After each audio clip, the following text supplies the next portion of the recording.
안녕하세요. 산적금융여행입니다. 이번 영상은 자본금 구간별 투자 방법에 대해 설명드리도록 하겠습니다.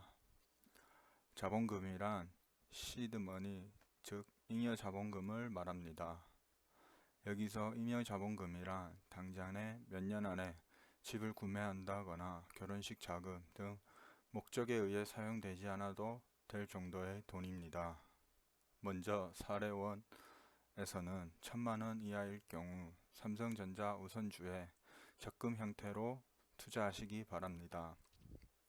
적금 형태는 매월 일정한 날짜에 일정한 금액으로 주식에 투자하는 것입니다.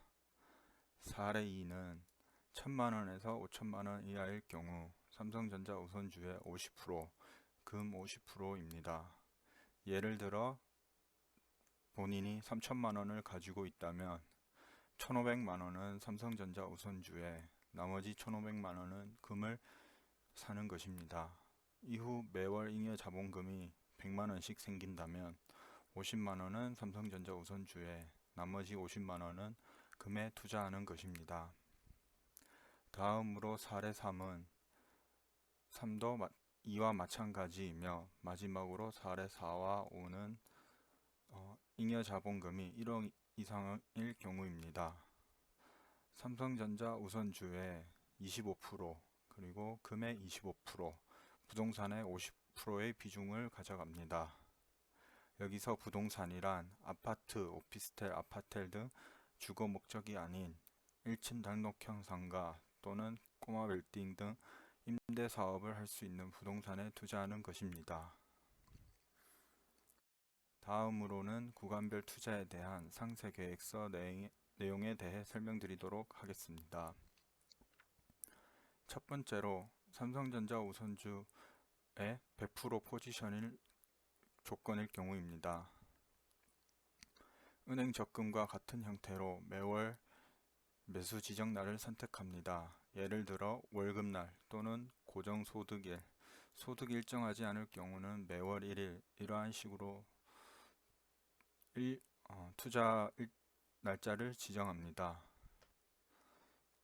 그리고 투자는 최소 1년 단위도 투자할 수 있도록 추천드립니다.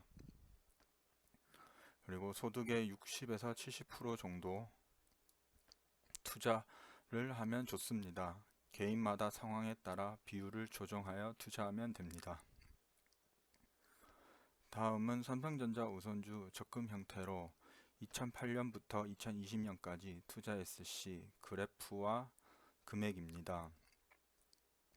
조건은 매월 200만원씩 일정한 날짜에 적금을 넣은 것이며 1금융권 예적금은 그해 연도 최고이자 은행 기준으로 산정한 것입니다.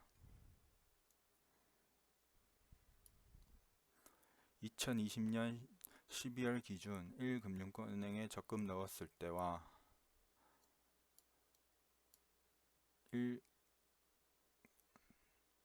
삼성전자 우선주에 넣었을 때 가치는 무려 약 4배가 발생합니다.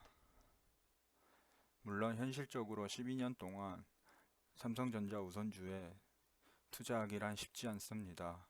여기서 말씀드리고자 하는 것은 지금처럼 저금리 시대에 은행의 목돈 마련보다는 삼성전자 우선주와 같은 주식 투자에 하는 것이 나으며 2008년 리먼 브라더스 파산 및 2020년 3월 코로나 사태로 전체적인 주식시장이 대폭락이 와도 장기간 꾸준히 적금 형태로 투자한다면 손해를 보지 않고 그래프와 같이 목돈이 쌓이게 된다는 두 번째는 삼성전자 우선주 50%와 금 50%일 때의 포지션일 경우입니다. 마찬가지로 소득의 60%에서 70% 정도를 투자하는 것이 좋으며 방식은 주식의 30에서 35%, 금의 30에서 35% 투자합니다. 예를 들어 소득이 세후 200만원일 경우 70만원은 삼성전자 우선주에 투자를 하시고 70만원은 금에 투자하는 것입니다. 해당 투자 비율은 개인의 상황에 맞춰 투자하시면 됩니다. 그리고 금에 투자하는 이유는 첫째, 경제 성장 플러스 금리 인상은 금값 하락을 가져옵니다. 두 번째, 실물 화폐로서의 가치를 가지고 있습니다. 세 번째, 디지털 화폐 도입부 시대이며 이러한 종이 화폐의 가치 하락은 투자자들이 실물 화폐로서의 금을 투자 가치로 상승을 시켜줍니다.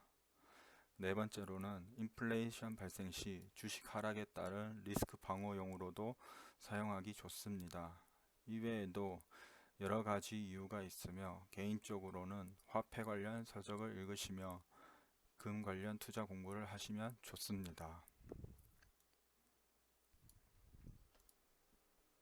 마지막으로 삼성전자 우선주 25%, 금 25%, 부동산 50%입니다. 소득의 60%에서 70% 투자 시 주식은 15%에서 17%, 금도 15%에서 17%, 부동산은 30%에서 36%입니다. 여기서 부동산 투자란 시드머니 1억 이상일 경우 부동산 투자 자본금이 가능합니다.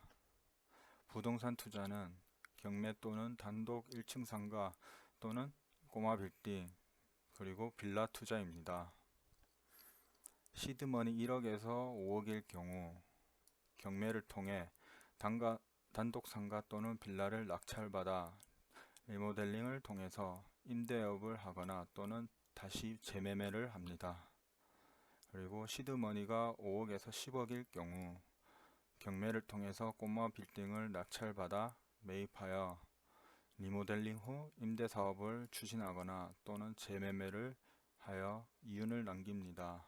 그리고 빌라를 신축하여 임대사업을 하거나 임대사업을 할 수 있도록 합니다. 이때 1층에는 상가를 포함한 빌라일수록 수익률이 좋습니다. 그리고 여기서 주의할 사항은 경매 또는 부동산은 투자를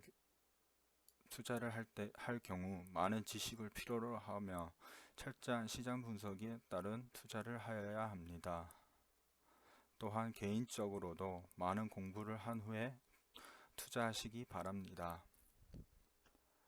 지금까지 초보 투자자의 주식 방법에 대한 내용이었습니다.